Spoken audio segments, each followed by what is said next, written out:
आज लखनऊ वाले ये ख्याल रखने का रसूले विश्व हुए या और आदमी मंजिल तक पहुँचे। जब ये कोशिश की जाती है उसकी तकल्लुफ़ात और रस्ते का हो जाती है, लेकिन जहाँ मौलाना अली अंसारी जैसा खूबसूरत शख्स या शख्सियत तशरीफ ले आए वहाँ ताक़ीद का कोई मलाल नहीं रहता। यानी चेहरा जो कि किताब होता है तो अच्छे लोग होते हैं, उसका चेहरा अच्छा होता है तो वो बिल्कुल फूल की तरह होते हैं। उसको देखने के बाद जो दिल में मलाल होता है, जो नजदीकी और संस्कृति होती है, वो सब बादल छट जाते हैं, उस ताज़गी और तवानाई का एहसास होता है। आज की महफिल में भी ऐसा एहसास हो रहा है। मोहतरम अली अंसारी साहब का इस्तक़बाल है। मतलब मौलाना जहांगीर आलम कासमी साहब नमाज के लिए गए, नमाज के लिए हम सब नमाज पढ़ते हैं, कुछ लोग वक्त से पढ़ते हैं और कुछ लोग पढ़ देते हैं।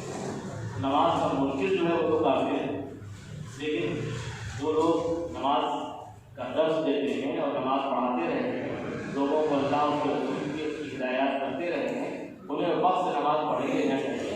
हज़रत ने अपनी ज़िंदगी में उसी का पैगाम काम किया। ऐसा एक बज के 15 मिनट की नमाज है, उसके बाद वो सीख रहेंगे।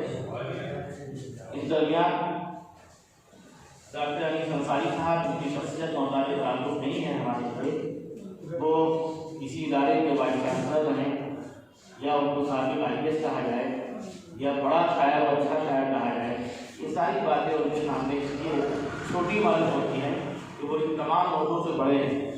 अपने किरदार के एतबार से, अपने वर्क के एतबार से उन्होंने शायरी में जो वर्क किया है, अगर अपने महसूस हो उन गज़लों को एक फूल बनाने की मारे वो फौज हो सकते हैं। इतना काम लखनऊ में वो लोग कर पाए हैं जिन्होंने मुस्तकिल नशिस्तें की हैं या बस माराइया है। डॉक्टर अली अंसारी साहब ने अपनी तमाम मसरूफियात के बावजूद गज़ल के लिए सवाल, और जब ये मोटी सी किताब लेके आते हैं तो हम लोग को खौफ भी होता है और यह किस्म दर्द से मिलता है कि हम किसी मकसद पर रहें, कैसे ही मसरूफ रहें, अगर हम काम करना चाहें तो काम कर सकते हैं। ऐसी ही शख्सियात को महफिल का सदर होना चाहिए। आज की सदारत डॉक्टर अली अंसारी साहब के कदमों में हम पेश करते हैं और आपको उसकी तारीफ करते हैं। अच्छा, उर्दू वाले बड़े खुश होते हैं, इस मदद तहजीब का दर्ज देते हैं कि हम लोग हमारे यहाँ जब तालियाँ वगैरह बनाई जाती हैं तो कोई मौलवी टाइप का आदमी ऊपर कहना नहीं, देखिए उर्दू की तहजीब को खराब करता है, हालांकि वो भी जज्बे का इजहार है। यानी कुछ चीज़ें हमें हिंदी वालों से देना चाहिए। हर जगह अल्लाह सामने थोड़ी है कि कोई आदमी आपको जुल्म कर रहा है, सब कीजिए जरूर कीजिए, वहाँ पे जरूरत है कि उसके हाथ को तोड़ दिया जाए। तो जहाँ पे हम अच्छी गुफ्तगू करें, हमसे बात कोई भी, तो हमें उसका इजहार करना चाहिए, वाह से आज भी जुबान से, और कुछ नहीं तो कम से कम उसका चाहिए बजाय इजहार करें। और हमारे दरमियान अभी हज़रत मौलाना जहांगीर आलम कासमी साहब तशरीफ ले आएंगे, मौलाना हुसैन नकवी साहब तशरीफ ले आएंगे, सबका इस्तक़बाल है। और आफ़ाक़ साहब तशरीफ, आपका नाम मोहम्मद आफ़ाक़, ये आफ़ाक़ बुलंदी के मानों में, तो बुलंदी की तरफ देखना चाहिए मुसलमानों को। देखिए अल्लामा इक़बाल ने कहा था जो शाही है बसेरा कर पहाड़ों की चट्टानों पर, ज़मीन की तरफ इंतज़ार से देखना अच्छी बात है, लेकिन आसमान की बुलंदी को न देखना है, उसको बस्ती में ढकेलना है।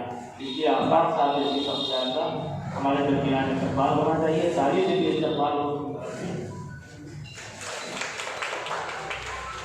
और आज के दौर में हर तरह के अमराज का इजाफा हो चुका है।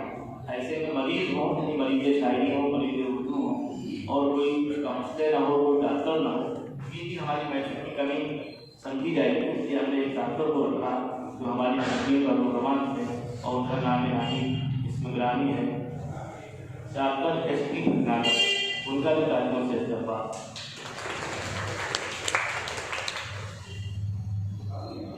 आज़ाद वेलफेयर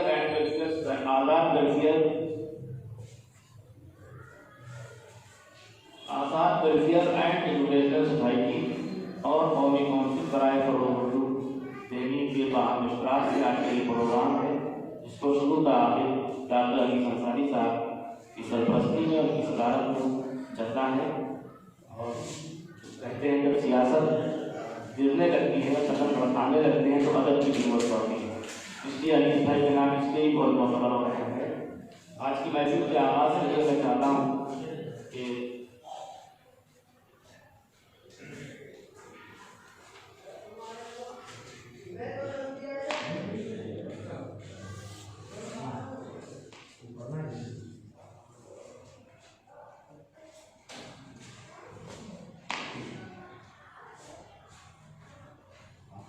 ये डॉक्टर शेख अकील अहमद साहब का पैगाम है, जो डायरेक्टर हैं कौमी काउंसिल फराइज और उर्दू ज़बान में के मैं पेश कर देता हूँ आपके सामने कि कौमी उर्दू काउंसिल आपकी तंजीम सोसाइटी श्रेष्ठ इदारे को इस मौजूद पर सेमिनार के इनेकाद की मुबारकबाद देती है। आप फरोग़ उर्दू की कोशिशों में कौमी उर्दू काउंसिल के कदम से कदम मिलाकर चल रहे हैं, हम आपके शुक्रगुज़ार। कौमी काउंसिल फराइज और उर्दू ज़बान न सिर्फ ये कि बल्कि का एक बड़ा इदारा है, बल्कि पूरी दुनिया में एतबार और विभाग की निगाह से देखा जाता है। वज़ारत बराए फ़रोग़ इंसानी मसाइल और हुकूमत हिंद की वगैरह। उर्दू हमारी तहज़ीब और सक़ाफ़त से जुड़ी हुई है। उर्दू के तहफ़्फ़ुज़ से ही हमारी विरासत की बक़ा मुमकिन है। यहाँ मौजूद आप सभी हज़रातों ख़वातीन से हमारी दरख्वास्त है कि आप अपनी सतह पर उर्दू के फ़रोग़ की कोशिश करें। मौजूदा हुकूमत की अक़लियतों और उर्दू बिरादरी के फ़रोग़ के लिए संजीदा है और इस मकसद की तरक्की की कोशिश कर रही है। इसी तरह की सबूतात है वहाँ की जो उन्होंने देश की डॉक्टर शेख अकील अहमद साहब ने ये पैगाम मैंने आपको पेश कर दिया। ये कौमी काउंसिल का एक तरीके से ज़ाब्ता है, ये पता। इसके बाद मैं चाहता हूँ आज की महफिल के आगाज़ में मैं किसी को दावत दूँ, उससे बेहतर है कि मैं चंद रुबाई पढ़ दूँ। एक रुबाई है हम समाज फरमाइश।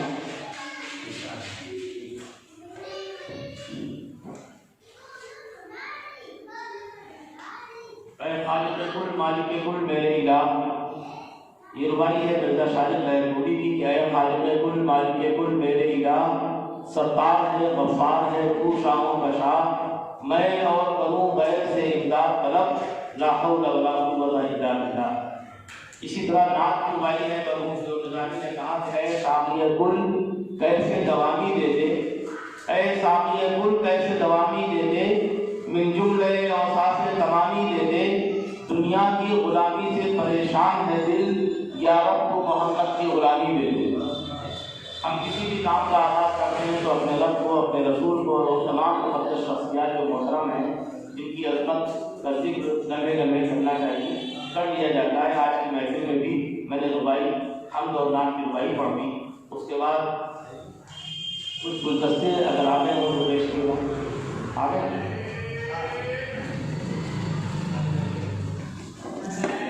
जनाब कमाल अख्तर साहब को जरूर देता हूँ जो बताएँ और डॉक्टर इसकी नागर साहब के हाथ में गुल पेश करें ताकि वो हमारे सदर मोहतरम अंसारी साहब को गुल पेश करें।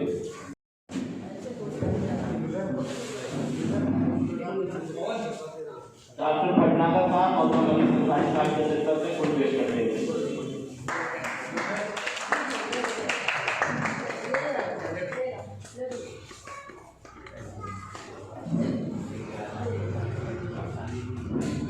डॉक्टर खुशी जहाँ साहिबा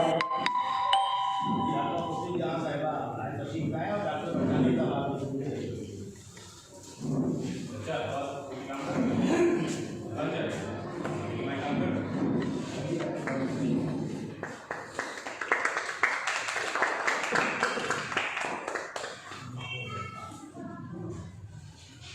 मौलाना अली हुसैन उम्मी साहब को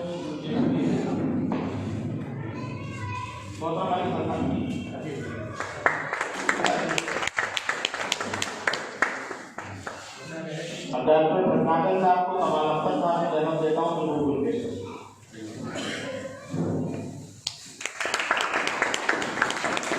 ये वो वक्त है चलकर रहेगी कुदरत के कारखाने में बहुत खूबसूरत रहेगी। जब खूबसूरत मंजर कैमरे में कैद हुआ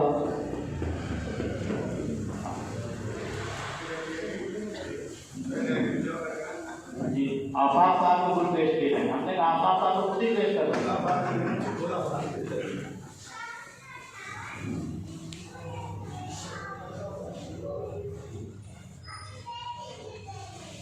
रिजवान का तो गुजारिश है कि आप आफाक साहब को खुद पेश करेंगे।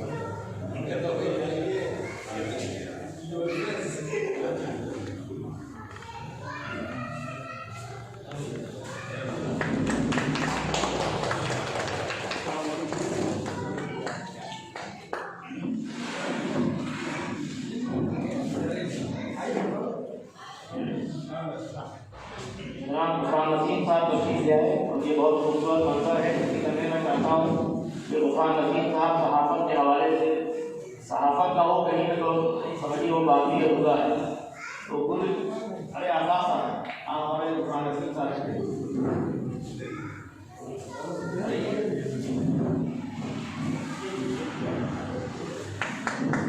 तालियां हो गई।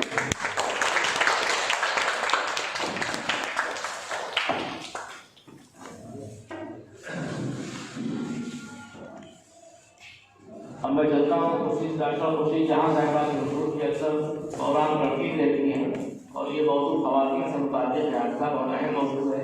हम आमतौर पर ये गुफ्तगू करते हैं कि जंग आज़ादी में उलमा का किरदार है।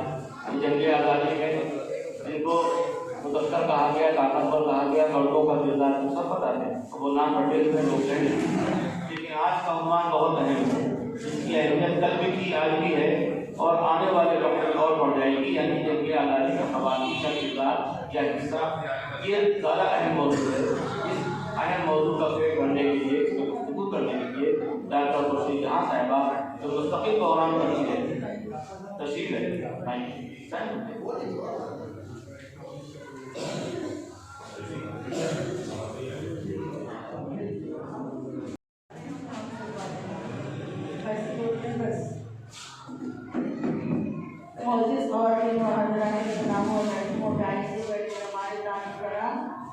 संसारी साहब जो किसी तारीफ को होता नहीं, और भी अपनी शख्सियत की मालिकी और शायर की और मुफादर मेरी बस्ती के वालिद चांसलर हैं। उससे ज़्यादा इसका एक कुछ बताएंगे। मुझे जो कुछ आता है थोड़ा बहुत मैं आपको आपके सामने पेश कर रही हूँ। हिंदुस्तान की जंग आज़ादी में मुस्लिम ख़वातीन का हिस्सा के ऊपर बहुत ही काम करने के लिए गुफ्तगू चल रही थी। किताब पर ये टॉपिक बहुत ही अच्छा टॉपिक है, जिसमें पहले नाम को जानते हैं, इसमें काफ़ी मेहनत की और ये काफ़ी ऐसे से हो रहा है। उसके बाद हमारी जगह आज़ादी में जिन्होंने बढ़ के हिस्सा लिया, उसमें सबसे पहला नाम भी अम्मा का आता है, जो मौलाना मोहम्मद अली जौहर की वालदा थी और हिंदुस्तान की आज़ादी में इन्होंने अपनी जान और माल और सब चीज़ के लिए कुर्बानी भी दी। और अपने मौलाना मोहम्मद अली जौहर और मौलाना शौकत साहब से ये भी कह दिया कि हिंदुस्तान की आज़ादी के लिए अगर हमें अपने दिल की कुर्बानी देना पड़े तो इससे बढ़कर हमारे लिए कुछ नहीं है। और बॉम्बे में इतना बड़ा चंदा वसूला इन्होंने करोड़ों अरबों रुपए का, जो आज तक की किसी ने नहीं वसूला, कीनस पे बैठ करके भी अम्मा ने और जवाहरलाल नेहरू साहब की वालदा ने, कमला नेहरू ने, उसने सरोजनी नायडू ने काफ़ी हिस्सा लिया बढ़ चढ़ के, और तमाम ख़वातीन ने जिनके नाम कहाँ तक भी लिए जाए। और उस चलते से हिंदुस्तान की आज़ादी के लिए हथियार और औजार उस जमाने में खरीदे गए थे। जो भी अम्मा ने चंदा वसूला था, हिंदुस्तान आज़ाद मुसलमानों के ही बनते हुआ, मुसलमानों ही की वजह से हुआ, और आज मुसलमानों को उससे इग्नोर किया जा रहा है, उससे हटाया जा रहा है। और ये कहा जा रहा है कि मुसलमानों ने किया क्या, मुसलमानों ने हर ज़माने में, ख़वातीन ने किसी भी दौर में हो, उन्होंने हमेशा इससे अपने को पूरी तरह से लगा दिया। मौलाना हसन मोहानी की बीवी, उन्होंने भी हिंदुस्तान की आज़ादी में बढ़ चढ़ के हिस्सा लिया। तमाम और ऐसी ख़वातीन हैं, मौलाना अबू कलाम आज़ाद की वालदा, सर सैयद की बीबी, सर सैयद साहब की वालदा, जिनके नाम लिए जाए तब नहीं है तारीख में, मगर उनको लोग जानते नहीं हैं, क्योंकि हम उस दौर से, उस ज़माने से, उस वक्त की किताबों से आज पढ़ना नहीं चाहते हैं, आगे बढ़ना नहीं चाहते हैं, गुजर ले रहे हैं। किताबें पढ़ना हमने छोड़ दी। जब तक हम किताबों का मुताला नहीं करेंगे और पढ़ेंगे नहीं, जब तक कि हमें ये मालूम नहीं होगा कि हमारे ख़वातीनों ने क्या क्या किया। अलीगढ़ यूनिवर्सिटी की तमाम ऐसी ख़वातीन हैं जिनके नाम कहाँ तक लिए जाए, उन्होंने भी हिंदुस्तान की आज़ादी में बहुत बड़े बड़े कारनामा अंजाम नुमाया किए। तो हमको चाहिए कि कोई भी ख़वातीन हो, किसी भी ख़वातीन हो, मजहब की हो, हमारे हिंदुस्तान में रह रहे हैं, हम हिंदुस्तान में रह रहे हैं, तो हमें हिंदुस्तान की आज़ादी के लिए हर तरह से हर कदम पे बढ़ के हिस्सा लेना चाहिए और उसको जानना चाहिए कि हमारे क्या हुकूक हैं, अपने हुकूक के लिए हमें क्या करना है, क्या नहीं करना है।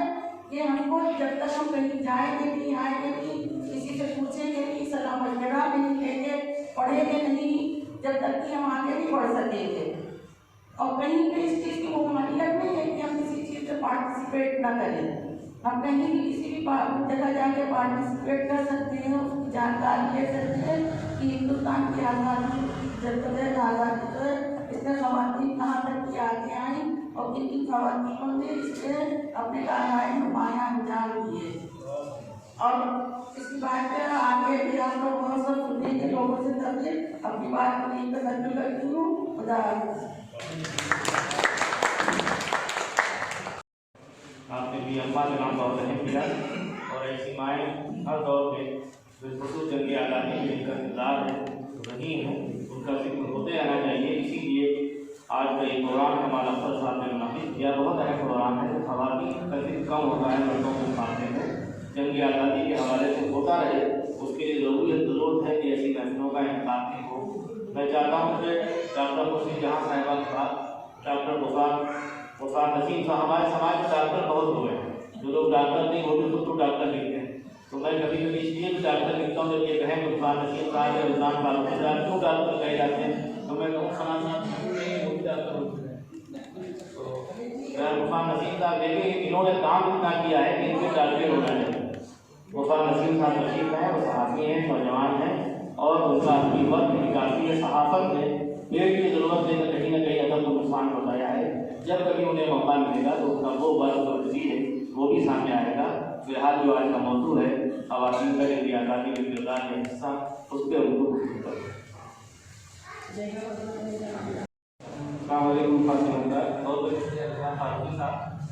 डॉक्टर साहिब साहब और फातिमा साहब तो ताक़ीद से आने के लिए मैं आशा करता हूँ। तमाम भाई से मेरी बात बहुत देर से हो पाई, हालांकि इन्हें 15 दिन पहले मुझे व्याख्यान कराई, इसके लिए मैं बात करता हूँ। मुस्लिम पार्टी मुजाहिदीन आज़ादी आज का ये मौजूद और इस मौजूद पर गुफ्तगू के लिए कुछ जमा है, सिक्योरिटी के इजलास से सेमिनार का इंतज़ार किया जा रहा है। ख़वातीन की तारीख़ और ख़वातीन को बहुत एक अलग नज़रिए से देखा गया है हमारे मशरिक़ में, हिंदुस्तान बल सग़ीर में, कि बस वो ख़वातीन घरों तक महसूस है। लेकिन अगर आप तारीख़ का मुताला करें, तहरीकात का मुताला करें तो आपको मालूम होता है कि किस तरह से ख़वातीन ने बढ़ चढ़ कर हिस्सा लिया है। चंद ख़वातीन के हिस्सा है हमारे इस मुकाबले में समाज फरमान। अंग्रेज़ों की ग़ुलामी से बतौर अज़ीज़ हिंदुस्तान को आज़ाद कराने और अवाम को उनके मज़ालिम से राहत दिलाने की जद्दोजहद तकरीबन 2 सदी पर मुहित है। तारीख़ जाहिर है कि जनूबी हिंद में नवाब हैदर अली और नवाब हिंदुस्तान 1750 से 1799 तक मुसलसल अंग्रेज़ों से नबर्द आजमा है। टीपू सुल्तान की शहादत के बाद जद्दोजहद में कुछ वक़्फ़ा ज़रूर हुआ, लेकिन तहरीक व सरगर्मी खत्म नहीं हुई, बल्कि इसका तरीक़ाकार तब्दील हो गया। यहाँ तक कि आपने मुग़ल बादशाह ज़फ़र की क़यादत में इनक़लाब 1857 का मार्का हुआ। हालांकि उसमें हिंदुस्तान को ख़त्म कामयाबी नहीं मिल सकी। बादशाह ज़फ़र के सामने अंग्रेज़ों ने उनके वालिदान के सरकलम करके लाने के अफ़वाह में पेश कर दिए। उन्हें पहले नज़रबंद किया गया, फिर जलावत। लेकिन जद्दोजहद का सिलसिला तेज़ से तेज़ होता गया। जद्दोजहद को कामयाबी 1947 में मिली। इस दौरान लाखों मुजाहिदीन ने जान माल की कुर्बानियाँ पेश की। कैदोबंद की सोबतें बर्दाश्त की। जद्दोजहद आज़ादी में सिर्फ मर्द ही नहीं शामिल रहे, बल्कि बड़ी तादाद में ख़वातीन की पेश इन ख़वातीन की एक तवील फहरिस्त है जिन्होंने कलमी और अमली तौर पर तहरीक आज़ादी में शामिल रहते हुए वतन अज़ीज़ और अवाम की इज़्ज़त व आबरू की हिफाजत बका के लिए हर तरह की कुर्बानियाँ पेश की। इस फहरिस्त में बेगम अज़र महल, बेगम सीरत महल, इबादत बानो बेगम, अलमारूफ बी अम्मा, बेगम निजातुन्निसा मोहानी, अनीस बेगम इकबाई, सुरैया तैयबी, हज़रत इस्माइल, आयशा अहमद, सादात बानो किचलू, अमजदी बेगम, सुल्ताना हयात अंसारी, अकबरी बेगम वगैरह के नाम शामिल हैं। इनमें से चंद बहुत मशहूर हुई तो चंद गुमनाम रह गई, कुछ खामोशी से खिदमत अंजाम देती रही तो कुछ अलग ऐलान। आज के सेमिनार में चंद ख़वातीन खातून मुजाहिदीन का तज़किरा मुलाहिज़ा फरमाएं। बेगम निशातुन्निसा मोहानी। बेगम निशातुन्निसा मोहानी तहरीक आज़ादी की ऐसी हीरोइन थी जिनकी आज़ादी का पूरा तसव्वुर महात्मा गांधी ने समेट दिया। निशातुन्निसा बेगम 1884 में अवध में पैदा हुई। उनकी शादी मुजाहिद आज़ादी मौलाना हजरत मोहानी से हुई। ये वही हजरत मोहानी है जिन्होंने इन्क़िलाब जिंदाबाद का नारा दिया। बेगम निशातुन्निसा बरतानी हुकूमत की शदीद नाक़िद थी और बाल गंगाधर तिलक की तहरीक की हिमायत करती थी। तिलक सख्त वीर तहरीक की हामी थी। बेगम निशात अपने शौहर की भरपूर हिमायत करती थी। जब मौलाना हजरत मोहानी को बरतानिया मुखालिफ मज़ामीन लिखने पर गिरफ्तार किया गया, उसके बाद बेगम निशात ने हजरत मोहानी से कहा कि वह अंग्रेजों के जुल्म को पूरे हौसले से बर्दाश्त करें, लेकिन अपना पूरा ख्याल रखें। इसके साथ ही बेगम निशात ने अंग्रेजों के कानूनी इक़दाम का भरपूर मुकाबला किया और हजरत मोहानी के बाद उर्दू मोहल्ला की इशाअत जारी रखी। एक बार बेगम निशात ने मातुंगा के इस मशवरे का मजाक उड़ाया जिसमें उन्होंने निशात को इन्क़िलाब का रास्ता छोड़ देने के लिए कहा था। बेगम निशात ने कहा कि आप आज़ादी राय दहिंदगान को रियायत क्यों नहीं कर देते, जबकि आप आयरलैंड में इन्क़िलाबियों को रिहा कर रहे हैं। बेगम निशात ने तहरीक खिलाफत में बहुत बढ़-चढ़ करके काम किया। ये बेगम निशात ही थी जिन्होंने अलीगढ़ खिलाफत स्टोर के नाम से खादी कपड़ों की पहली दुकान शुरू की। उससे हासिल होने वाली आमदनी से वो गांधी जी की मैगजीन यंग इंडिया को सपोर्ट करती रही। बाद में निशात ने कांग्रेस छोड़ी और किसानों और मजदूरों के मफादात के लिए जद्दोजहद करती रही। बेगम निशात का इंतकाल 18 अप्रैल 1937 को हुआ। बेगम की दुनिया से रुखसत हो जाने के बावजूद उनकी खिदमत यादगार है और लोग उनकी याद में इन्क़िलाब जिंदाबाद के नारे लगाते रहे। बीबी उम्मतुल इस्लाम वो एक समाजी कारकुन और मोहनदास करमचंद गांधी की शागिर्दा थी जिन्होंने तक़सीम हिंद के बाद वाराना तशद्दुद का मुकाबला करने और तक़सीम के बाद हिंदुस्तान आने वाले महाजरीन की बहाली में किरदार अदा किया। वो अब्दुल मजीद खान की बेटी थी। उनका ताल्लुक पटियाला के एक शरीफ खानदान से था। बीबी उम्मतुल इस्लाम गांधी के करीबी साथी थी। गांधी जी ने उन्हें अपनी बेटी के तौर पर मुखातिब किया। 1934 में सरदार पटेल को लिखते हुए उन्होंने कहा कि उम्मतुल इस्लाम का दिल सोना है और जिस्म पीतल है। वो हिंदू मुस्लिम इत्तेहाद की हामिल थी और इस मकसद को हासिल करने के लिए अपनी कोशिशों को आगे बढ़ाती रहीं। 1947 में जैसे ही पूरे हिंदुस्तान में फसादात हुए, गांधी जी ने गुस्से को पुरसुकून करने की कोशिश करने के लिए बंगाल का दौरा किया। उम्मतुल इस्लाम की सफ़र में उनके साथ थी और वहाँ अमन कायम करने के लिए उसके साथ 21 दिन रोज़ा रखा। गांधी जी ने वाराना अमानी की बहाली की कोशिशों को जारी रखने के लिए उन्हें वहाँ छोड़ दिया और बाद में मुशाहिदा किया कि बंगाल में जो कुछ भी अमन हासिल हुआ है उसके पीछे आपकी मुतहर्रिक है। ये आपका सबसे अहम काम था। अमजदी बेगम को सारी जिंदगी मुश्किलात का सामना करना पड़ा। उन्होंने अपनी माँ को खो दिया जबकि वो एक छोटे बच्ची थी। 17 साल की कम उम्र में अपने कज़िन मोहम्मद अली जौहर से उनकी शादी हो गई। वो जल्द ही अपने शौहर और अपने सास की अम्मा के साथ सियासी जिंदगी में शामिल हो गई। उनकी 4 बेटियां जहरा, आमना, हमीदा और गुलबान थी। आमना और हमीदा की बेटी के बाद उनकी मौत हो गई। रामपुर में उनके शौहर की जायदाद जब्त कर ली गई पर रामपुर जाने पर पाबंदी लगा दी गई जहाँ बाकी खानदान के लोग रहते थे। उनके अखबार कामरेड और हमदर्द की प्रिंटिंग प्रेस बंद हो गई और आमदनी के तमाम जराए खुश्क हो गए। उनके शौहर ने कई साल जेल में गुजारे। इस दौरान उन्होंने न सिर्फ अपनी बेटियों की देखभाल की बल्कि अपनी सास की अम्मा के साथ आज़ादी और खिलाफत की बहाली के मिशन के लिए पूरे मुल्क का सफर किया। वो तमाम कॉन्फ्रेंसों में अपने शौहर के साथ जाती, खासतौर पर ख्वातीन से खिताब करती थी ताकि उन्हें तहरीक आज़ाद में हिस्सा लेने की तरगीब दी जा सके। वो लंदन में पहली वर्ल्ड कॉन्फ्रेंस में भी उनके साथ थी। उन्होंने अपनी जिंदगी के बाकी दिन दिल्ली के करोलबाग से छोटे से घर में वफादार खानदान के साथ अकेले गुजारे। उस दौरान वो सियासत और तहरीक आज़ादी में सरगर्म रही। मुश्किल वक्तों के दौरान आज़ादी से पेश नजर आने वाली और आज़ादी के लिए पुरजोश रही। दुनिया में साथ के बारे में आम तसव्वुर के बरक्स की अम्मा ने नौजवान बेगम को सियासत में सरगर्म हिस्सा लेने की तरगीब दी।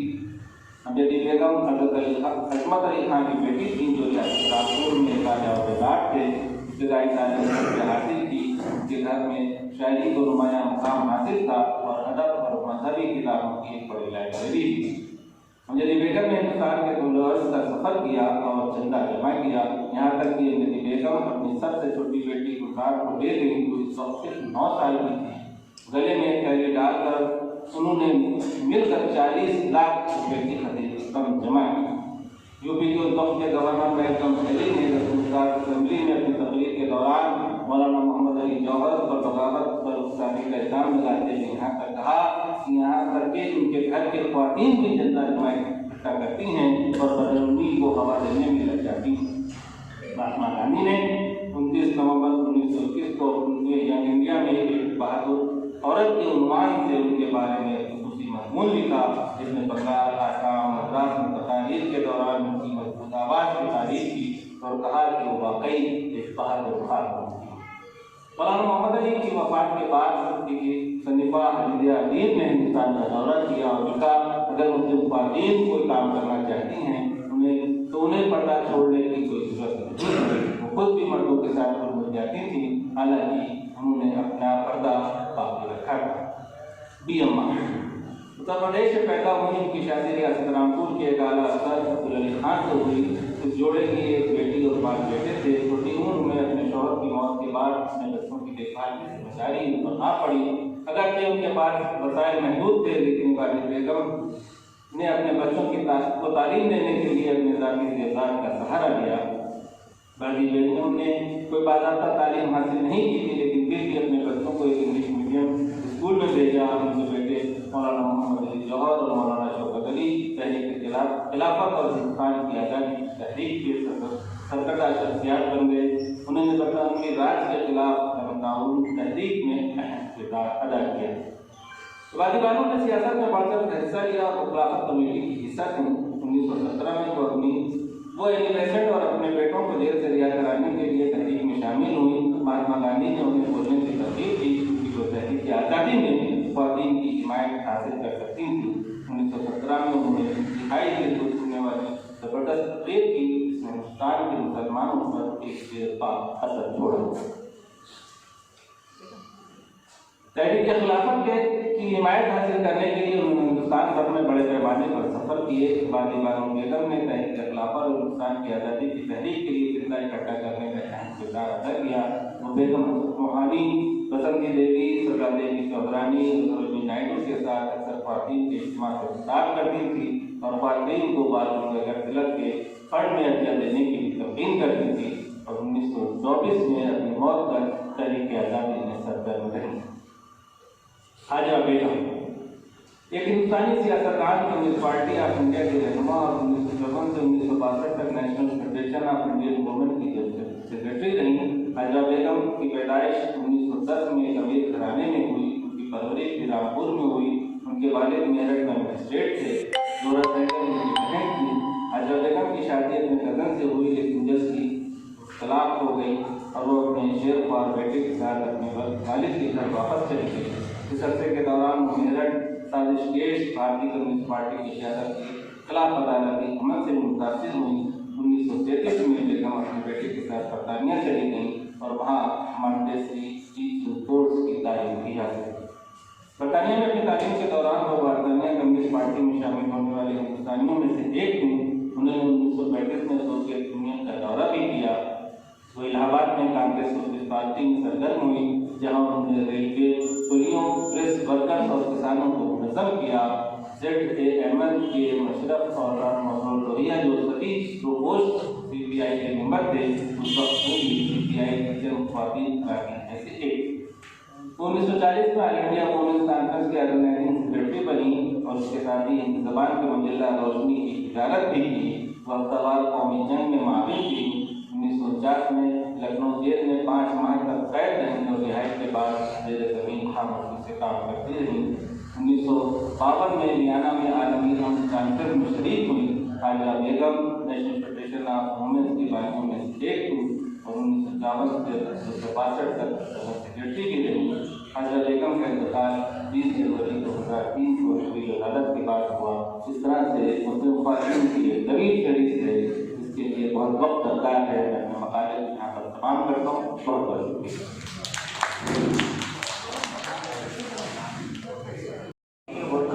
भरपूर मकाला पेश किया।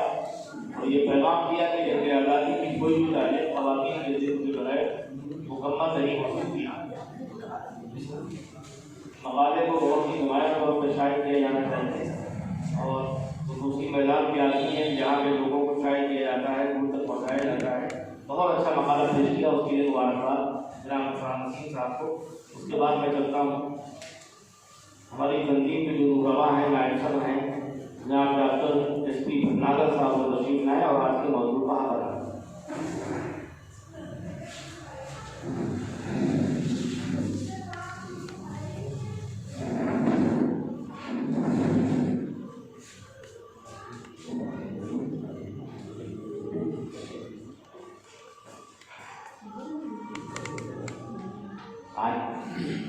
मैं बहुत वक्त महसूस कर रहा हूँ कि ऐसे लोगों के साथ बैठा हूँ जो मेरा एक सपना था, एक ख्वाब था।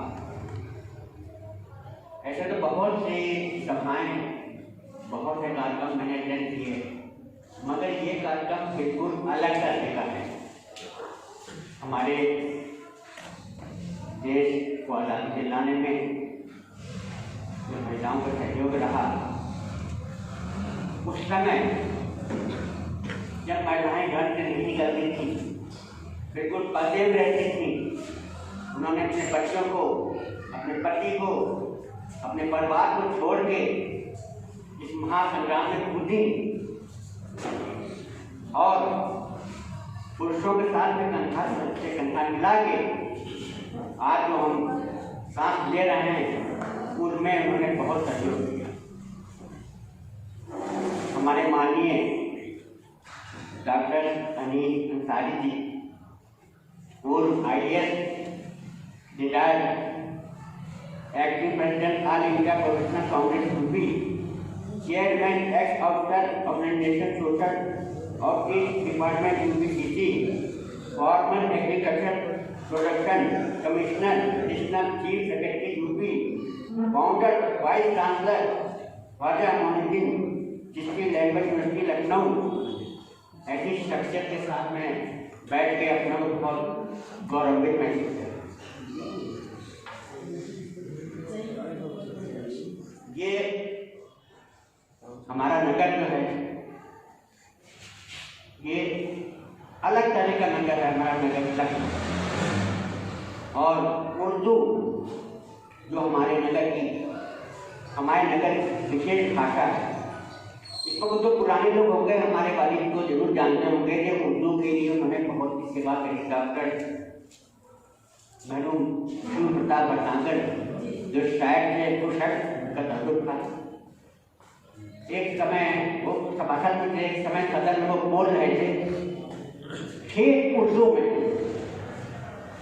एक बहुत बड़े नेता जो अपोजिशन में थे, मैं उनका नाम नहीं लूँगा, उन्होंने कहा डॉक्टर साहब आप हिंदी बोलिए।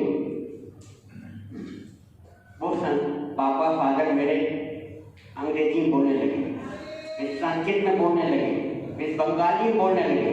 कहने देखिए भाषा मुझे सब आती है, मगर ये हमारे लखनऊ की तहजीब है, हमारी भाषा मैं उर्दू में ही बोलूँगा।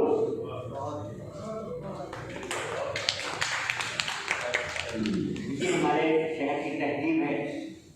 आज आपने बुला के मुझे सम्मान दिया है, मैं आपका कृतज्ञ हूँ, निशब्द हूँ। और ये जो यादें हैं, ये हमको इसको मैं संजो के रखूँगा।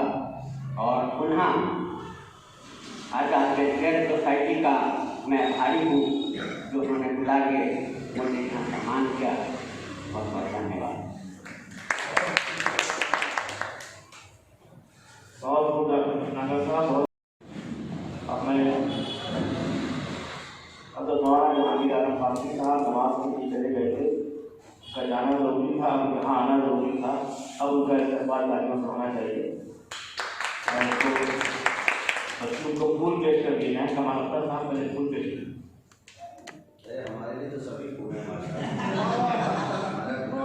इसीलिए फूल की ज़्यादा जरूरत है। चलिए मोहब्बत है।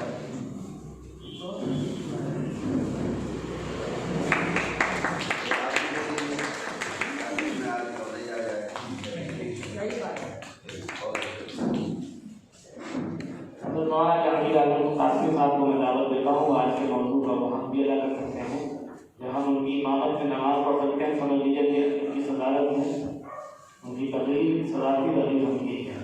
सदर मोहतरम हमारे मोहतरम अली अंसारी साहब हैं, लेकिन हर महफिल के लिए किसी आलिम की ज़रूरत होती है, ताकि जब हम रहते रहें तो आलिम आके हमें संभालते हैं। हज़रत मौलाना जहांगीर आलम कासमी साहब जो आज का मौजूद है, उसके लिए मैं मुज़म्मत देता हूँ अपने इस शेर के साथ कि सूरज के निकलते ही हट जाते हैं मंज़र से, सूरज के निकलते ही हट जाते हैं मंज़र से, ये चाँद सितारे भी आदाब सिखाते हैं, शहर अदब में आपका इस पास।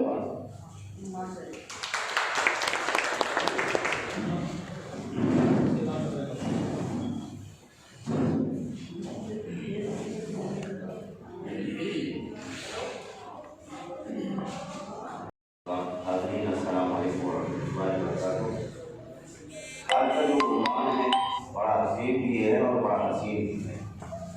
सच्चाई तो ये है कि हम हिंदुस्तान की आज़ादी में मर्दों के किरदार को तो अक्सर व बेशतर पढ़ते भी हैं, सुनते भी हैं, और चर्चा इसी का होता है कि मौलाना मोहम्मद अली जौहर ने और फलां ने सबों ने अपना अजीम किरदार पेश किया, कुर्बानियाँ दी, अपने खून से हिंदुस्तान की आज़ादी को सींचा और इज़्ज़त की ज़िंदगी हम सबको दिलाई। लेकिन जो हमारी ख़वातीन हैं, जिन ख़वातीन के तवस्सुस से ये मर्द जन्म लेते हैं और यही बागडोर संभालते हैं मुल्कों की, कौमों की, इन ख़वातीन को पसे पर्दा कर दिया जाता है। लेकिन काबिल मुबारकबाद हैं आज़ाद वेलफेयर एंड एजुकेशनल सोसाइटी के लोग, जिन्होंने ख़वातीन के नाम को उजागर करने के लिए आज की ये नशिस्त मुनक़्क़िद की है। काबिल मुबारकबाद नहीं हज़रात, खासकर कमाल अख्तर साहब और फैज़ी साहब और हमारे तमाम मुक़र्रिरीन, सामीन और ख़वातीन। हम लोग अक्सर बेशतर बयान करते ही रहते हैं और सुनते भी रहते हैं। हम चाहते हैं कि आप हज़रात की तरफ से हमें ये तो मालूम हो कि हमारी कौम के अंदर, हिंदुस्तानी समाज के मर्द व ख़वातीन में हिंदुस्तान की आज़ादी का कुछ तस्वुर है भी कि नहीं। हम लोग कहते हैं, आप सुनते हैं, सुनते चले जाते हैं, लेकिन हमारे एक एक फ़र्द के ज़हन दिमाग में, और ये ज़िंदगी की सच्चाई है जिसका कोई इनकार नहीं कर सकता कि हमारी समाज की, मुल्क की, दुनिया की ख़वातीन डायरेक्ट या इनडायरेक्ट समाज के बनाव में भी उनका अजीम किरदार होता है। या तो खुद फील्ड में उतर करके किरदार अदा करती हैं, या ऐसे अफराद को जन्म देती हैं कि जो कौमों की तकदीरों के बदलने का अल्लाह ताला ने उनको हुनर अदा किया। अभी आपके सामने हमारे अजीज उमरान नसीम साहब ने कुछ ख़वातीन का तज़किरा किया। अहम बात यह है, मौलाना मोहम्मद अली जौहर की बात है, जब माएँ नेक होती हैं, माओं का किरदार पाकीज़ा होता है, तो उसकी गोद में पलने वाला जो भी जौहर होता है वो वाकई जौहर और शौकत और गौहरी की शक्ल में होता है। माओं का किरदार अगर अच्छा है, दरख्त अगर अच्छा है तो यकीनन फल अच्छा होगा, और दरख्त में अगर कजी है, केवल फल है, तो फल कभी अच्छा नहीं होता, और फल को देखकर ही पेड़ की शनाख्त होती है। फल अगर अच्छा है तो दरख्त की लोग तारीफ करते हैं, उस गुलशन की तारीफ करते हैं। हमारे सामने अम्मा भी का किरदार बड़ा मशहूर है। मौलाना मोहम्मद अली और शौकत अली दोनों भाई थे जिन्होंने हिंदुस्तान की आज़ादी में बड़ा अहम किरदार अदा किया था। गोल मेज कॉन्फ्रेंस वगैरह ये सब आपके सामने, और जाहिर है कि हिंदुस्तान की आज़ादी के लिए उन्होंने कहाँ कहाँ का सफ़र किया, मुसीबतें उठाई, सोबतें झेली। तो मुल्क की आज़ादी में जहाँ मर्दों का किरदार रहा है, अम्मा भी का किरदार ही था कि जो जौहर और शौकत की शक्ल में बोलता था। ये जुर्रत और हिम्मत माही की तरफ से, और दुनिया के जितने अजीम लोग हैं उन तमाम के पीछे ख़वातीन का ही किरदार होता है। आप नर्सरी और केजी से लेकर के ऊपर क्लास तक इनकी ज़िंदगी को सींचने में औरतों का किरदार कितना होता है। हम तो सिर्फ जंग आज़ादी की ख़वातीन को समझ रहे हैं, लेकिन रोज़मर्रा शब रोज़ जिस तरह पंचवक्ता हम मुसलमान नमाज पढ़ते हैं, माएँ भी अपने बच्चों के तमाम चोचलों को, तमाम डिमांड्स को हर अंदाज में खुशी के न चाहते हुए बर्दाश्त करती हैं। बच्चे जिद करते हैं अम्मी आज ये देंगे, अम्मी पापा को ये फला दे पाएँ, माएँ कुछ न कुछ कर नहीं मानते, दे दीजिए दीजिए, आप बना कर दीजिए। तो बच्चों की जज्बात ख्वाहिशात की तकमील का भी ठेका अम्मा के पास है, उनकी सेवा का ठेका भी अम्मा के पास है। उनके ड्रेस साफ करना, जूते मोजे साफ सुथरे करके धो करके, बच्चों को सजा सवार कर कहीं बॉटल लगा के स्कूल भेजना, फिर उसके बाद महान बनाना, ये औरतों ही का किरदार होता है। तो सिर्फ ये आज़ादी का मसला है, लेकिन सच्ची बात यह है कि आज़ादी मिली रात गई बात गई। अब हम लोग आज़ादी के हैसियत से आज़ाद होकर के सांस लेते हैं, लेकिन हमेशा क़यामत सुबह क़यामत तक जब तक ये दुनिया रहेगी, हमारी ख़वातीन के किरदार से दुनिया इनकार नहीं कर सकती। सुबह से लेकर शाम तक एग्ज़ाम का ज़माना है तो माएँ अपने बच्चों को, अपनी बच्चियों को उनके पेट के ऊपर चाय पहुँचा के बेटा नाश्ता कर लो, तैयारी कर लो, तुम्हारे एग्ज़ाम है, फला है, ये क्या चाहिए। हिंदुस्तान एक गुलशन को संवारा है तो सबों ने मिलकर, और आइंदा भी जो ज़रूरत पड़ेगी बलिदानी की, कुर्बानियों की, तो यही ख़वातीन हमारी हमेशा पेश करेगी। यही माएँ हैं जिनकी गोद में इंसानियत पलती है और इंसान निकलता है और समाज के दीगर खित्तों में, शोबों में जा कर के अपने अच्छे से बेहतर खरीदे पहुँचा देता है। तो बहरहाल हिंदुस्तान की तारीख में बेशुमार ख़वातीन हैं जिनका जिक्र करना इस वक्त मुश्किल है। आप भी हमारे मुकर्रिर यहाँ बयान करेंगे, हमारे खासकर भाई अंसारी साहब ये इनके ऊपर बसीरत अफरोज़ तकरीर फरमाएंगे। मैं तो सुनने के लिए आया था, मैं तो यहीं रहता हूँ, लेकिन कोई नई बात नहीं, लेकिन आप हज़रात की गुफ्तगू सुना मेरे लिए ज़्यादा बेहतर बात है और फ़ायदे की बात है कि आप हज़रात से ज़्यादा सुने, अपनी न कहें, सुने ज़्यादा। तो ख़वातीन के किरदार को सबको पढ़ना चाहिए और ख़ासकर जंग आज़ादी में वन साइडेड गुफ्तगू नहीं होनी चाहिए, बल्कि दोनों अंदाज में, हिंदू मुसलमान दोनों। हकीकत ये है हिंदुस्तान की तारीख जो रही है ताबना, तो एक तरफा नहीं रही, बल्कि ये जो दोनों आंखें हैं, हम जिसे कहते हैं, आ से हिंदू माँ से मीन, ये दोनों मिल करके जो हिंदुस्तान का हसीन गुलदस्ता बना है, इस गुलदस्ते से कुछ फूल निकाल दिए गए जिसका दुख होता है। कुर्बानियों में सबका योगदान रहा है, सबकी कुर्बानियाँ रही हैं, लेकिन हमारी कुर्बानियों को अक्सर व बेशतर निकाल दिया गया, भुला दिया गया। हमारी नस्लें नहीं जानती कि हिंदुस्तान की कुर्बानी में मुस्लिम माओं का किरदार क्या था और मुस्लिम बापों का, मर्दों का किरदार क्या था। हमारी नई नस्ल बिल्कुल नहीं जानती, हालांकि बेशुमार किताबें हैं। और इसी चीज़ को उजागर करने के लिए हमने अपनी इस लाइब्रेरी में, जो फलाह मिल्लत लाइब्रेरी, पब्लिक लाइब्रेरी, इसमें भी और अपनी ज़ाती लाइब्रेरी, उसके अंदर भी मैंने बहुत सारी किताबें रखी कि हमारी नस्लें आएँ, पढ़ें और अपनी तारीख को समझें कि हिंदुस्तान कोई हलवा ऐसा यूँ नहीं बन गया, बल्कि कितनी कुर्बानियाँ देने के बाद तब ये हिंदुस्तान तोहफे की शक्ल में हमें मिला है, आज आज़ादी की सांस ले रहे हैं। तो हमें इस रुख पर भी खासकर हमारी नई नस्ल को पढ़ना चाहिए और जिसने हिंदुस्तान की आज़ादी में मर्द व ख़वातीन, हिंदू मुसलमान, जिन जिन लोगों ने कुर्बानियाँ दी हैं, उनके नाम को उजागर करना चाहिए और उनके लिए भी खैर के जज्बात रखनी चाहिए। ये चंद गुजारिशात थी। अल्लाह ताला आज इसकी नसीहत को कामयाब फरमाए और अल्लाह ताला इसके फैसलों जारी सारी फरमाए और अल्लाह ताला हमें सच्ची आज़ादी नसीब फरमाए, इज़्ज़त और सुकून की ज़िंदगी नसीब फरमाए और हमारी इस मुल्क को अल्लाह ताला चैन सुकून अता फरमाए और आपस के अंदर जो दुश्वारियाँ हैं, दूरियाँ हैं, अल्लाह ताला इन सब को दूर फरमाए, इत्तेहाद, इत्तेफाक, अमन शांति के साथ रहने की तौफीक अता फरमाए। बस इसी पर अपनी बात खत्म करता हूँ। बहुत बहुत शुक्रिया।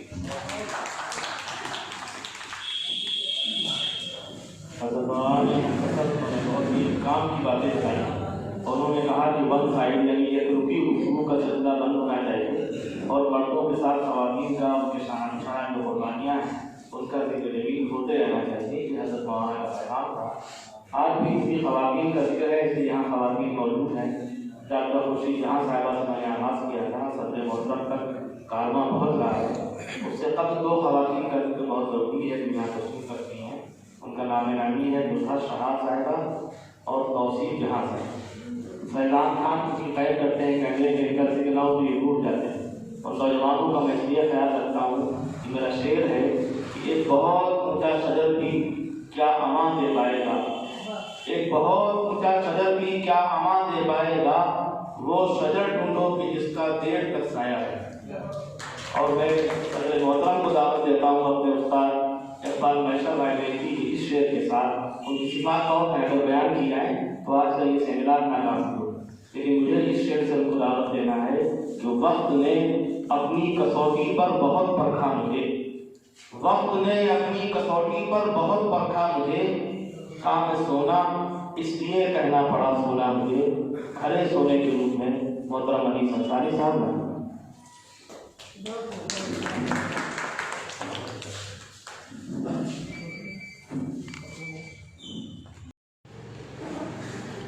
मोहतरम दायश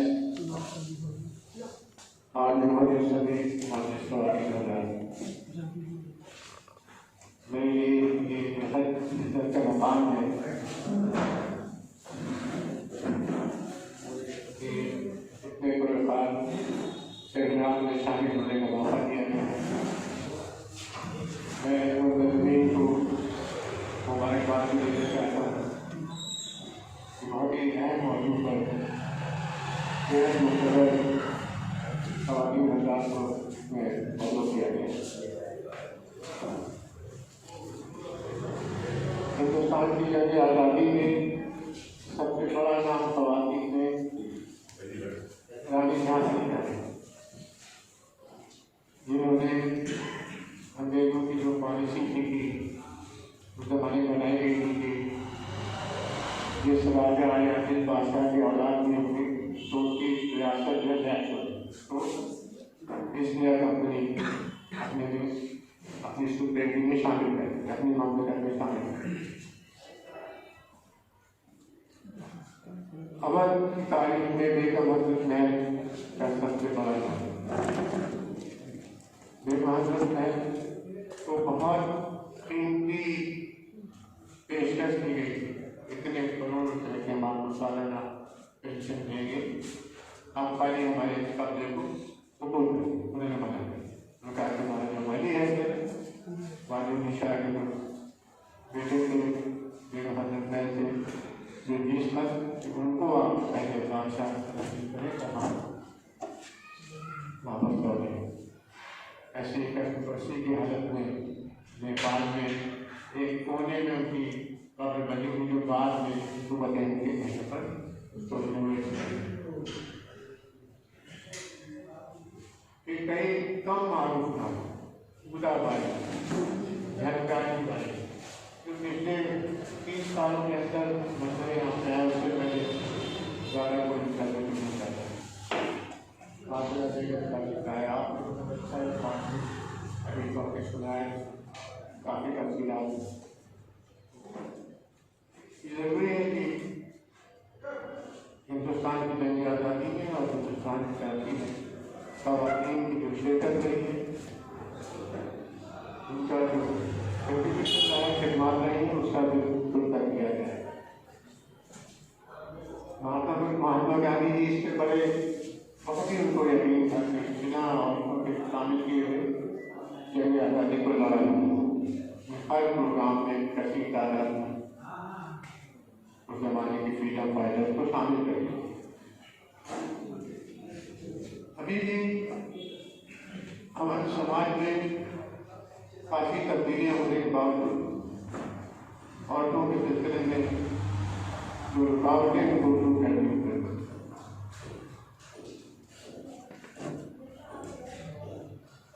सन 2011 की जो मरदमशुमारी हुई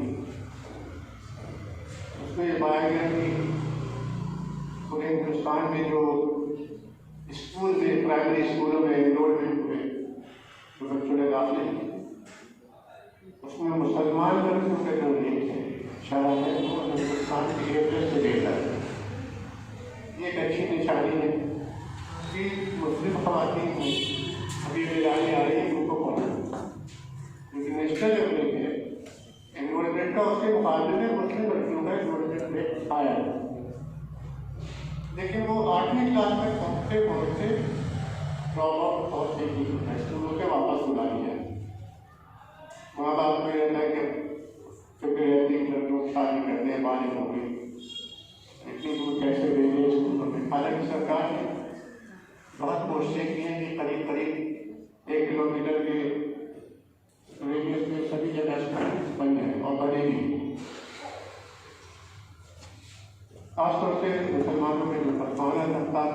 लड़कियों में जो बदमाना करता है, इनमें ज़्यादा बेकारी लाने की मदद लड़कियों को पूरी तारीख आगे बढ़ाई।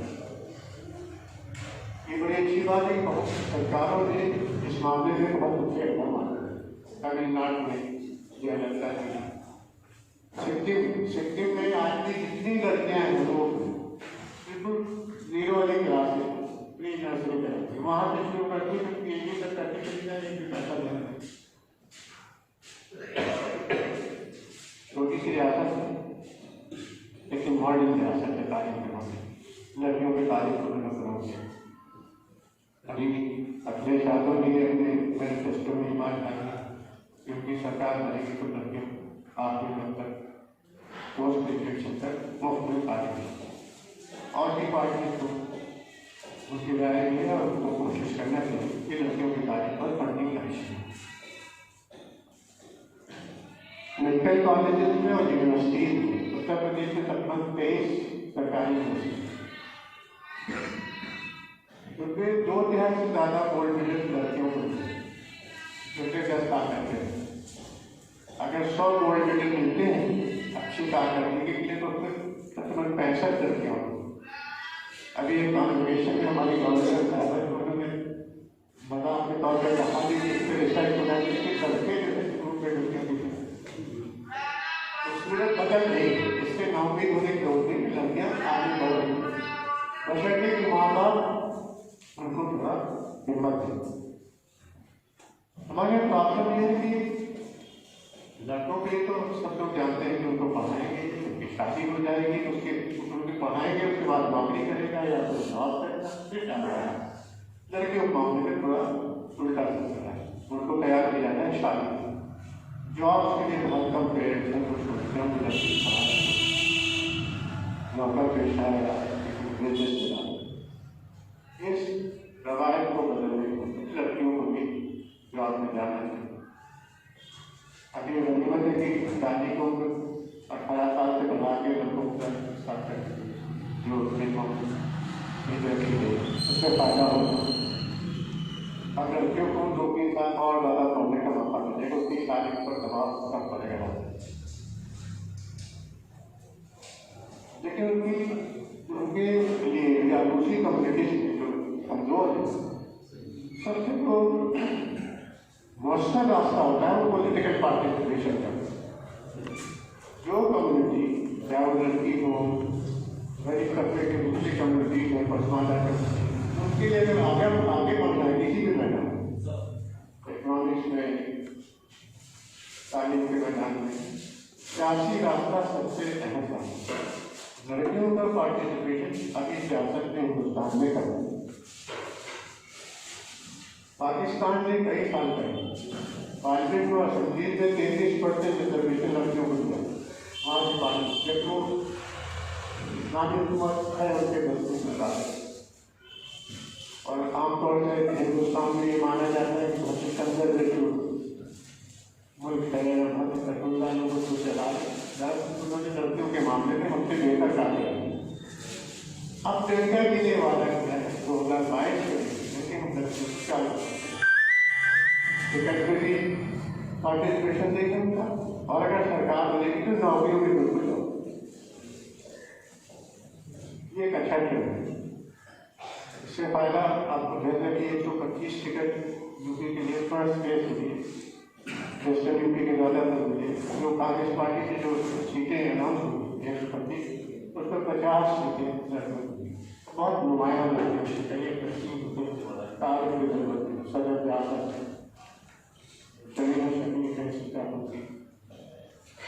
ऐसी लड़कियों को किया गया जिनके साथ बहुत जाती है। उन्नाव में एक फैमिली की पसमानदा सब्जेक्ट, उसके साथ वहाँ के शेखर साहब से बीजेपी के उन्होंने और वर्कर फैमिली की बहुत सी मुसीबतें उसकी माँ को भेजा गया है। लेकिन तीन एक ऐसी लड़की को जो लास्ट कॉलों के इलेक्शन में पार्टिसिपेट करके, तो बीजेपी के लोगों ने उसको सरेआम उसकी साड़ी हटा दी, उसको दे दिया है। इसी तरह सोच बदले 11 ट्राइबल्स को मार दिया गया कि वो अपने जमीन कहाँ चाहे, तो वहाँ के छात्रों ने और पंडितों ने उनको मार उसकी फैमिली की एक लड़की को देते हैं। ये एक अच्छी चीज़ है और सारी पार्टियों की कोशिश करें, लेकिन लड़कियों को जैसे रिजर्वेशन हो जाएगा तो फायदा तो हो, लेकिन उसके लिए पार्टिसिपेशन रेट आपको बढ़ाना है। अभी हिंदुस्तान से 13% लोग पार्लियामेंट में फीमेल MP जो औरतें हैं उससे 13% है। अब आबादी आप सोचिए कि आप कितना बड़ा मैदान है, जो लड़कियां लेकिन आई और जो नहीं आई उन तक ये बात पहुँच जाए कि आप पॉलिटिक्स में बिना पॉलिटिक्स में आपके इकोनॉमिक और एजुकेशन जो रुकावट है वो दूर करने में बहुत मौका है।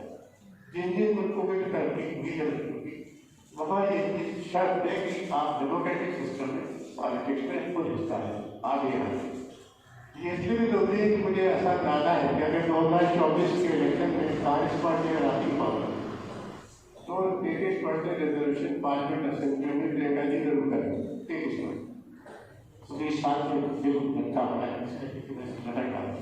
लेकिन 2024 में भी रखना चाहिए कि लड़कियों को पार्लियामेंट में और असेंबली में 33% का रिजर्वेशन मिलेगा। तो उसके लिए लड़कियां होना चाहिए जो मैदान में हो, कैंडिडेट भी होना चाहिए।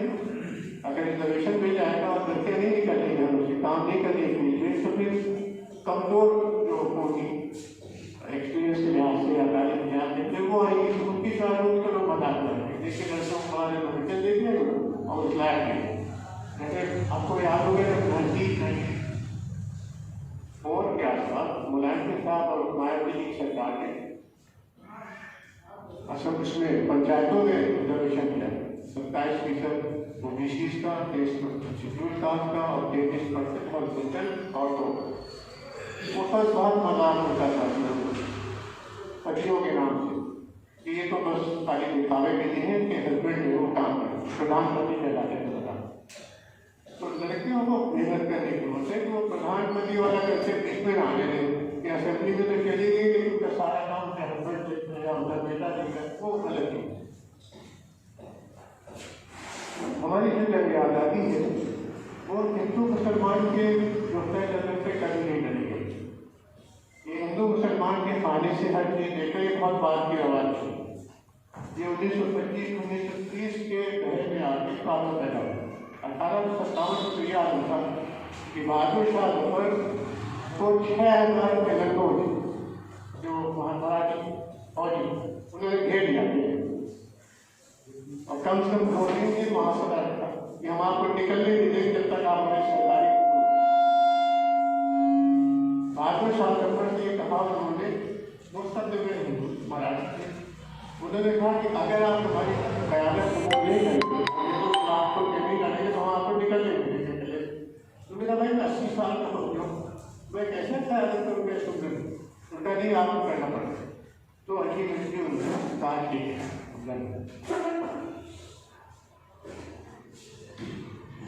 इससे मैं ये जाहिर करना चाहता हूँ कि हमारी जिम्मेदारी रिलीजन की बुनियाद पर नहीं करनी। अक्सर RSS के आइडियोलॉजी कहना शुरू करते हैं कि क्योंकि मुगलों की हुकूमत चली गई इसलिए मुसलमानों को जगह आगे बस करके सर इतना तो खैर मानते हैं कि मुसलमानों ने पत्थर के हिस्सा लिया गया मुगलों की हुकूमत की वजह से ज़्यादा इस बात का केस है तो फैक्ट। तो आनंद मठ में वो एक कैरेक्टर है आनंद जो कहता है कि मुगल कुछ चले गए तो अंग्रेजों को सही हो इसीलिए वो वंदे मातरम वाला जिससे हम लोग काम करते हैं क्योंकि वंदे मातरम ने गाना है उसका जंग आज़ादी के अभी तक उसको हिंदू मुसलमान के खाने से देखने की रविश ये 1925 के आसपास शुरू हुई है जो बहुत ही तंजुमें पैदा की RSS पैदा हुई और बहुत सी तंजुमें समित कर जम पैदा की जो छोटी छोटी राजनीति की बुनियाद पर हिंदुस्तान ने अपनी जगह है। जो बड़ा मैप था मैक्रो मैप था हिंदुस्तानियत उसको उन्होंने टुकड़ों में बांट दिया।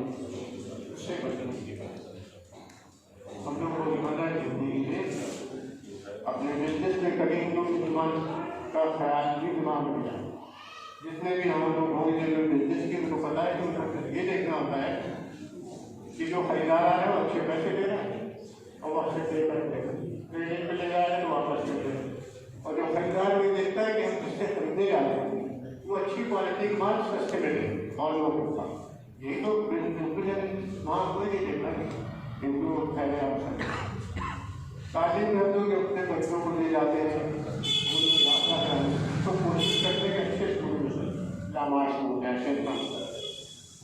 कभी नहीं कहते कि आप हमारे बच्चे के लिए दाखिला कराएं क्योंकि हम मुसलमान हैं। वहाँ ये कहते हैं बच्चा अच्छा है, आपका स्कूल अच्छा है, अगर इसका दाखिला हो जाएगा तो इसकी जिंदगी। लेकिन सियासत में हमारा हर कदम रिलीजन की आइडेंटिटी के लिए, और ये आज की होती नहीं होगा, 100 साल पुरानी खिलाफत मूवमेंट, बड़े बड़े तमाम मोहम्मद अली मौलाना शौकत और तमाम खिलाफत मूवमेंट को बड़ा कुछ चलाया गया। खिलाफत उस्मानिया को अंग्रेजों ने 17 के तो वो खत्म हो गई, उसको बहाल हो गई। लतीफ़ा ये हो कि जब आज़ाद हुआ करती तो कमाल आता तो पूरे टर्किश सोल्जर और ये कमांडर उन्होंने खिलाफत को कानूनी तौर पर इसी करता है। ऐसे इशू पर जिसने हिंदुस्तान को या हिंदुस्तान मुसलमानों को कोई लेना देना नहीं चाहता है, रिलीजन की वजह से उसको आगे बढ़ाया। उसका अंदाजा ये हुआ कि विदिन 4 ईयर्स केरल में मुस्लिम करना जाए उसकी खिलाफत मूवमेंट के इतिहास।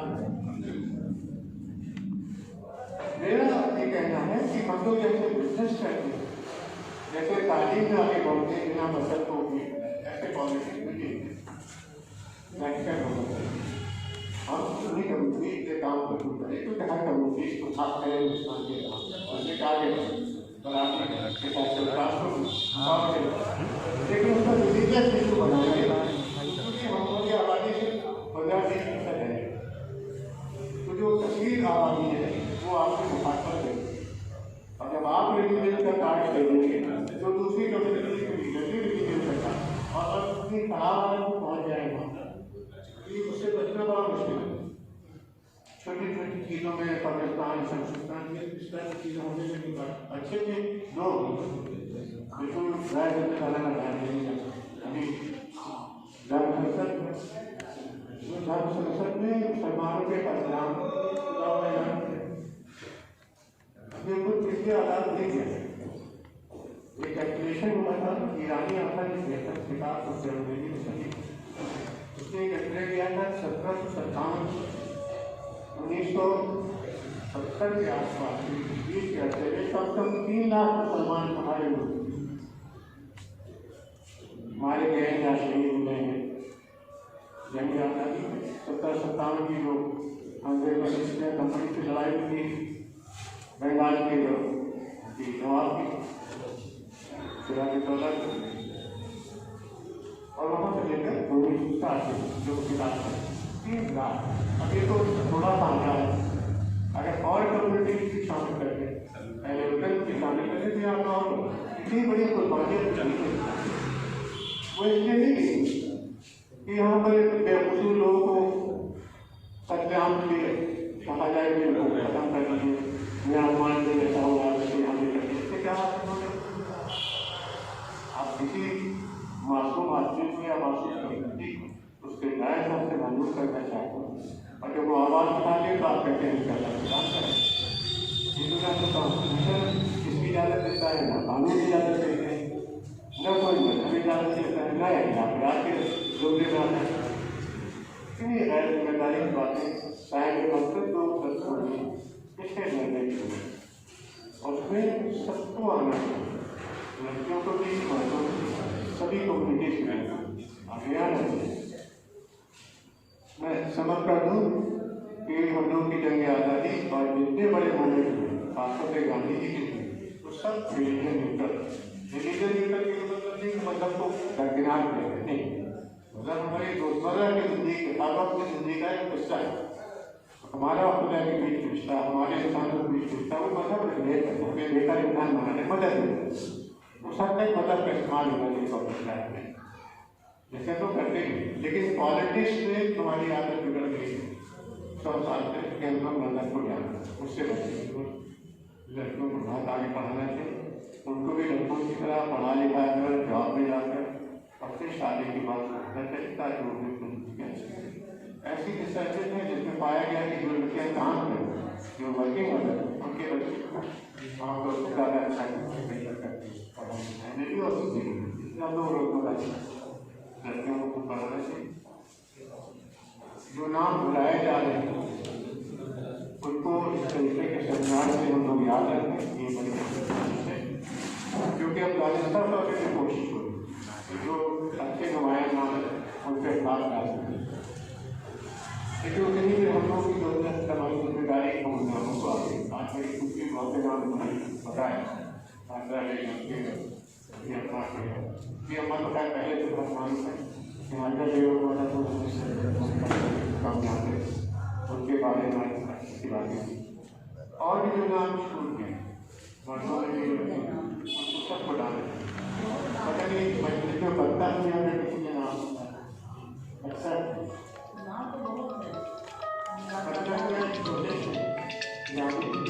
पटना के दौरे में तो किचन में काम करते अक्सर सबसे बड़ा पटना का उसके चाय भी बचता यहाँ चाय लेके आए और उन्होंने जो गांधी जी को कब देना था चाय करना हो गया पड़ी उन्होंने गांधी जी को विस्पर किया जिसमें शहर बुलाया गया था अगर लेकिन बनता है वो अपनी सदा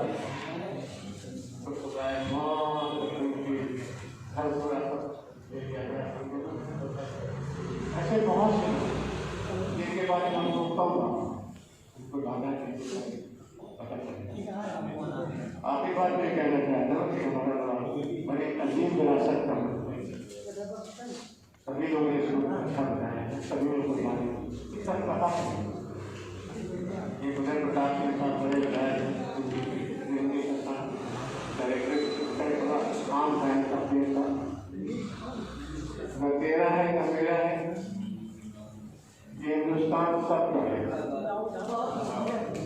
तेरा है न मेरा है, ये उधर प्रताप के साथ न तेरा है न मेरा है, ये हिंदुस्तान सबका है।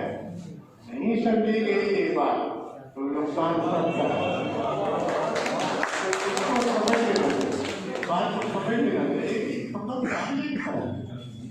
एक्चुअली हम में से बहुत से लोग ऐसी तरह से इस तरह से परवरिश पाए हैं कि रिलीजन तो कभी किसी को हम चला जाए अपने मोहल्ले के शख्स को तो उसके दिमाग में ये नहीं आ रहा कि हमारा चला नहीं होता भाई कह रहे हैं ये नहीं आ रहा कि हिंदू तो हमारा भाई नहीं होता। ये चीजें जान की गुजारे बहुत ही कम दिमाग वाले लोग हैं जो कॉन्स्टिट्यूशन की जो स्प्रिट है कि शब्दों के बराबर के हैं, वही पैदाइश के बराबर वही छोटा नहीं सबके सब बराबर उसको चैलेंज किया और यहाँ से चैलेंज 2,500 3,000 साल हमारा बनवाजी सिस्टम है स्कूल का वो 2,500 साल से हिंदुस्तान की तस्वीर आ रहा है जिसको हम ओबीसी और दलित कहते हैं उसमें औरतें भी शामिल हैं तो ओबीसी पहले पर औरतें जिनको शुरू देखा इनको इस तरीके के पैमाने रखा होता है।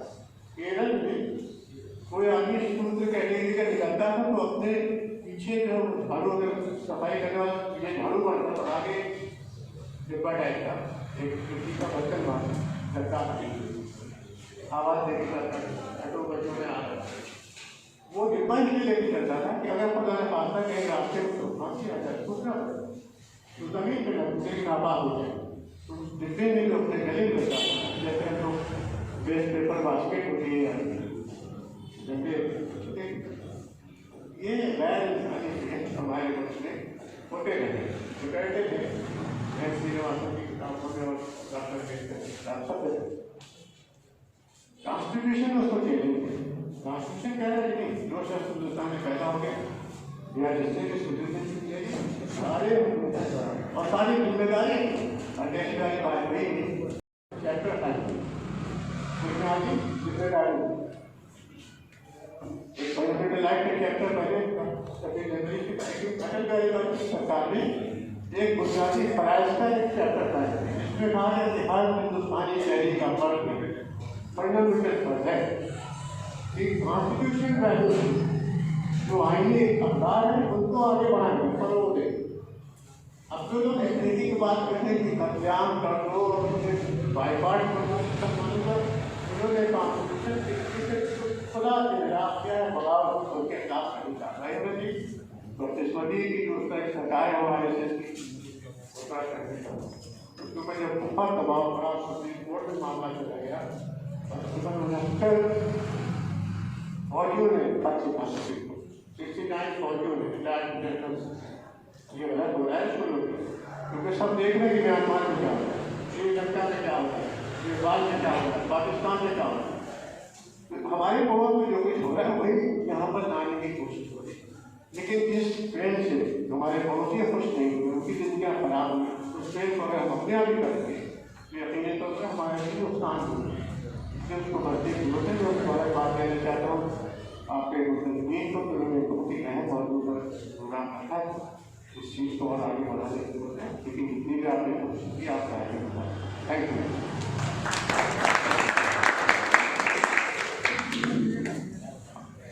हज़रत इक़बाल की तनकीद के बाद आज के इस रोज़ा सेमिनार का एहतमाम हुआ, लेकिन इख्तिताम से कबल एक मुस्तहसन रस्म है, उसको अदा करना है, और वो ये फरीज़ा है कि आज अवार्ड तस्लीम होना है। तो हज़रत इक़बाल के उर्दू सबसे पहले हज़रत मौलाना जहांगीर आलम कासमी साहब की तरफ एक अवार्ड पेश किया जाए उर्दू की।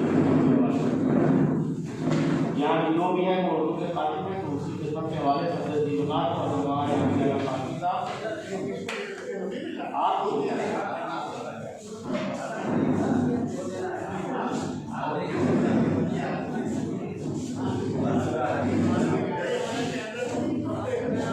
बार बार इसको उल्टा भी नहीं सकते हैं कि आप कौन किसको पेश कर रहे हैं।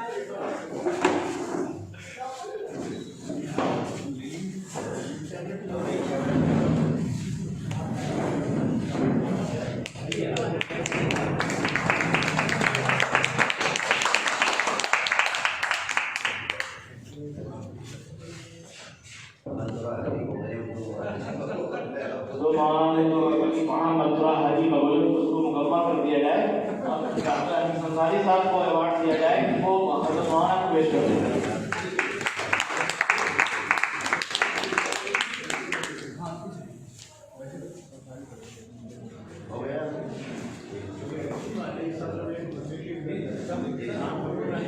डॉक्टर खुर्शीद जहां साहब आप रहमत कीजिए।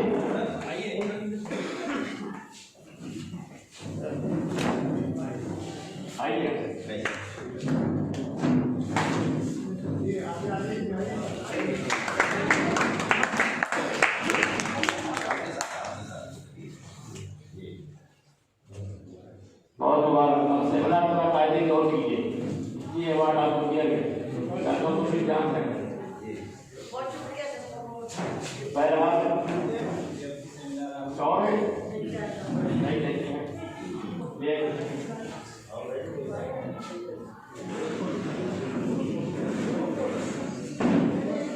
कमाल अख्तर साहब आए तो शुक्रिया अदा करते हैं।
पवन कुमार का प्रतीक है।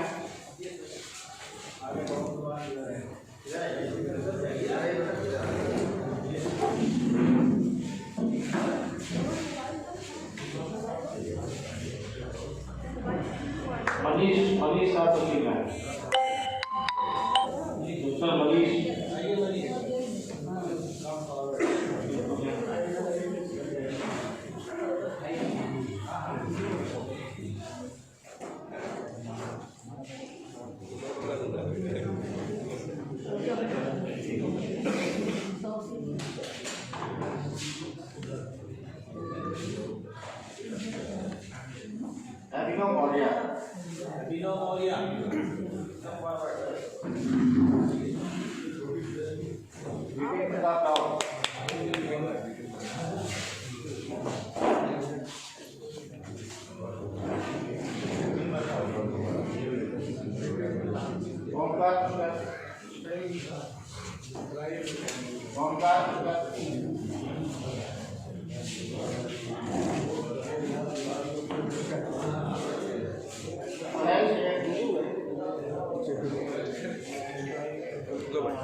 रंजीत पाल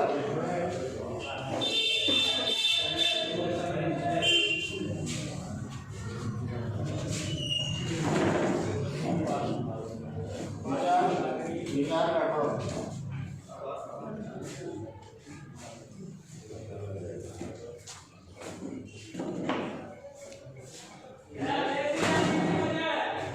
दिनेश सिंह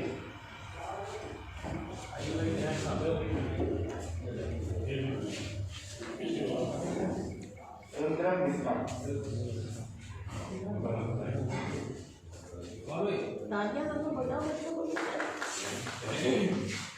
सुंदरम मिश्रा दो है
मेहमान जनाब सानिद अहमद अंसारी साहब, मौलाना डॉक्टर भटनागर साहब, रहमान खान साहब, आज आए हुए सभी मेहमानों का बहुत बहुत शुक्रिया करने आए और आपने अपना कीमती वक्त देकर हमें अमूल्य किया, इसके लिए बहुत बहुत शुक्रिया।